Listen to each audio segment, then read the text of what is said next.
It's Thursday morning. பிரேக்ஃபாஸ்ட்லாம் சாப்பிட்டு முடிச்சுட்டு காய்கறி கொஞ்சம் வாங்கிட்டு வந்திருந்தாங்க. ஸோ அதெல்லாம் வாஷ் பண்ணி கொஞ்சம் காய வச்சுருக்கேன். இப்போ தான் பாக்ஸில் எடுத்து வைக்கணும். எல்லாத்தையுமே பாக்ஸ்லேயும் எடுத்து வச்சுட்டேன். கீரை வாங்கிட்டு வந்திருந்தாங்க. ஸோ எனக்கும் கிறிஷுக்கும் மதியானம் கீரை கடையல் பண்ணிடலான்னு நான் எடுத்து வச்சுருக்கேன்.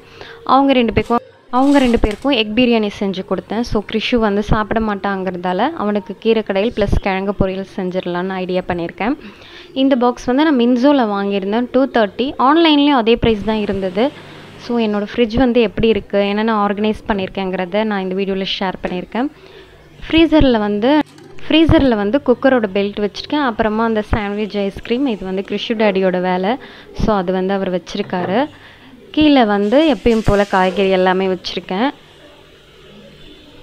பிங்க் கலர் ட்ரேயில் வந்து பேக் பண்ணுறதுக்கான ஐட்டம்ஸ்லாம் வச்சுருக்கேன். பேக்கிங் சோடா, பேக்கிங் பவுடர், அப்புறம் பட்டரு, சாஸ் ஐட்டம்ஸ்லாம் வச்சுருப்பேன். என்னோடது வந்து 3 ரேக் வரும். நான் ஒரு ரேக்கை வந்து ரிமூவ் பண்ணி வச்சுட்டேன். எப்போவுமே டிஃபால்ட்டாக என்கிட்ட இட்லி மாவு இருக்கும். ஸோ அதனால் அந்த டப்பா வச்சுருக்கேன். இந்த சைடும் காய்கறி வச்சுருக்கேன். அவ்வளோதான். வெஜிடபிள்ஸ் தவிர என் ஃப்ரிட்ஜில் மோஸ்ட்லி ஒன்றுமே இருக்காது. இங்கே பார்த்தீங்கன்னா மீதி உள்ள காய்கறி, பாக்ஸில் வைக்க முடியாத காய்கறிலாம் இந்த பாக்ஸில் போட்டு வச்சுருப்பேன். புளி கொஞ்சமாக வச்சுருப்பேன். அதுக்கப்புறமா யூஸ் பண்ணாத மிளகா பொடி வச்சுருப்பேன். ஏன்னா அப்பப்போ எடுத்து ரீஃபில் பண்ணிக்கலாம்னு நான் ஃப்ரிட்ஜில் வச்சுருக்கேன். டோரில் பார்த்தீங்கன்னா குட்டி குட்டி பாக்ஸாக வச்சுருப்பேன். அப்போ தான் நம்மளுக்கு வந்து ஸ்பேஸ் வந்து பார்த்தோம் அப்படிங்கிறதுக்காக. எக் ட்ரே அது. பக்கத்தில் வந்து முருங்கைக்காய் பாக்ஸ் வச்சுருக்கேன். இங்கே வந்து கொத்தமல்லி, கருவேப்பிலை பாக்ஸ் வச்சுருக்கேன். அப்புறம் லெஃப்ட் ஓவர் வெங்காயம், அப்புறமா தக்காளிலாம் இருந்துச்சுன்னா அந்த பாக்ஸ்குள்ளே போட்டு வச்சுருவேன், ஏதாவது ஒரு பாக்ஸ்குள்ளே. இங்கே வந்து கீ, அது வீட்லேருந்து எடுத்துகிட்டு வந்தது. ஸோ வந்து வெளியில் வச்சா கெட்டு போய்டும், ஃப்ரிட்ஜில் வச்சுருக்கேன். மல்லித்தூள் வச்சுருக்கேன். அப்புறமா பார்த்திங்கன்னா பாசிப்பயிர் வச்சுருக்கேன். இங்கே தேங்காய் மூடி. அவ்வளோதான். என் ஃப்ரிட்ஜு வந்து இவ்வளோ தான் இருக்கும். இதோட ஓவர் வியூ இதுதான்.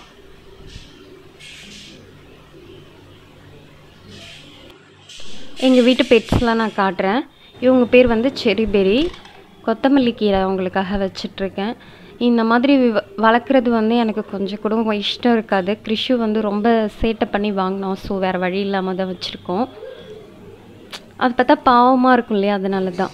எனக்கும் கிறிஷுக்கும் நான் ஸ்நாக்ஸ் எடுத்து வச்சுட்ருக்கேன். இன்றைக்கி வந்து ட்ரை கிரேப்ஸு 2-3 முந்திரி அவனுக்கு எடுத்து வச்சுருக்கேன். எனக்கு ட்ரை கிரேப்ஸ் ப்ளஸ் வால்நட். வால்நட்டோட பெனிஃபிட் என்னென்னு பார்த்தீங்கன்னா, நம்மளுக்கு வந்து ஹேர் க்ரோத் ரொம்ப நல்லாயிருக்கும். நான் வந்து கிறிஷோட ப்ரெக்னென்ட் ஆனதுலேருந்து வால்நட் வந்து கண்டினியூ பண்ணிகிட்ருக்கேன். எனக்கு வந்து ஹேர் ஃபால் வந்து ப்ரெக்னென்சிக்கு இல்லவே இல்லை. ஜஸ்ட்டு சூப்பராக இருந்தது. வால்நட் வந்து டெய்லியுமே நம்ம வந்து ஒரு 6-7 எடுத்தால் ரொம்பவே உடம்புக்கு நல்லது.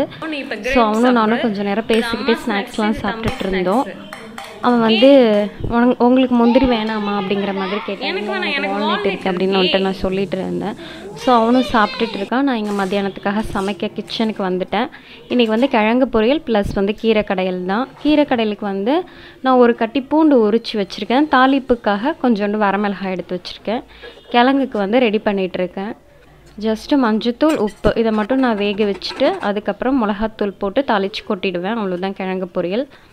இங்கே வந்து கீரைக்கு வந்து பூண்டை கொஞ்சம் வெந்ததுக்கப்புறமா கீரையை எடுத்து வச்சு ஒரு 5 மினிட்ஸ் வெந்ததுக்கப்புறமா நான் கடைஞ்சி விட்டுருவேன். கீரை வந்து நான் கடையிறப்ப தான் உப்பு போடுவேன், இல்லைனா அந்த க்ரீனிஷ் வந்து நம்மளுக்கு கிடைக்காது. இங்கே கிழங்கு பொரியலும் ரெடி ஆகிடுச்சு. கிறிஷு வந்து விளையாண்டுட்டு இருக்கான் ரூமில். ஸோ அவனுக்கு ஹாலிடேங்கிறதால ரொம்பவே போர் அடிக்குது. சும்மா வந்து என்னை விளையாட கூப்பிட்டுக்கிட்டே இருந்தான்.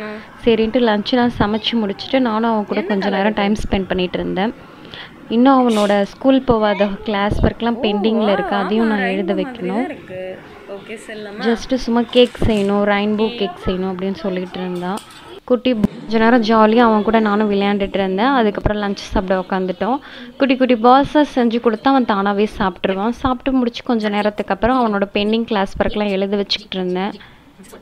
கொஞ்சம் நேரத்துக்குள்ளேயே அவன் தூங்கிட்டான். அதுக்கப்புறமா ஸோ ஈவினிங் சுழியம் செய்கிறதுக்காக கடலைப்பருப்பு நான் ஊற வச்சுருந்தேன்.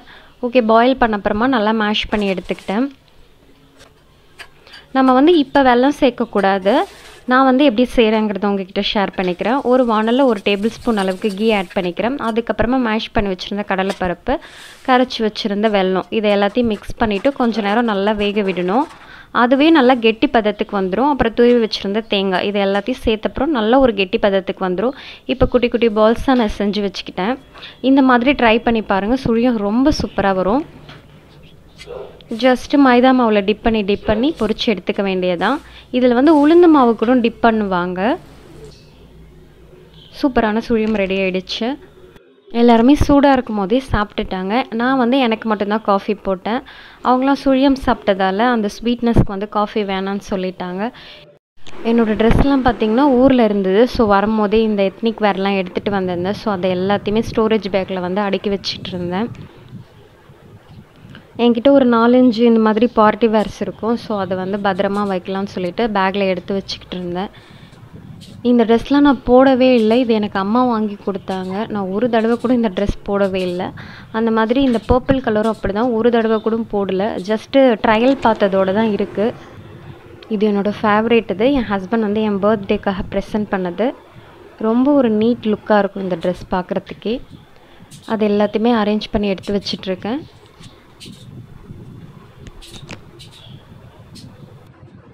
ட்ரெஸ் எல்லாம் எடுத்து வச்சதுக்கப்புறமா நாளைக்கு தேவையான காய்கறி வந்து பொரியலுக்காக நான் இப்போவே கட் பண்ணி வச்சுருவேன். வெண்டைக்காய் பொரியல் செய்யலாம்னு சொல்லிட்டு வெண்டைக்காய் கட் பண்ணி வச்சிட்ருக்கேன். குழம்புக்கு மட்டும் காலையில் நான் எழுந்து கட் பண்ணிப்பேன் ஃப்ரெஷ்ஷாக.